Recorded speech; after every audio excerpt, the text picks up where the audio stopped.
Apple has just released a brand new version of the iPad mini. Let's unbox this together. Now, this is a really unique form factor in the iPad space.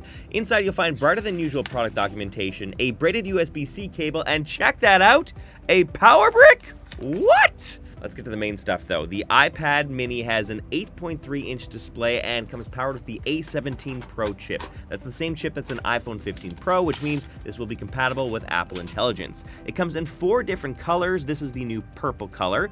Just like the last generation, the front-facing camera has center stage, which keeps you centered during video calls. This form factor is really unique. I like it a lot for reading books or taking quick notes, and I'm very excited to test it out for some gaming. Also, with this generation of iPad mini, you now get compatibility with the new Apple Pencil Pro or the Apple USB-C Pencil. That was a mini introduction to the new iPad mini. Let me know what you think of Apple's newest tablet in the comments.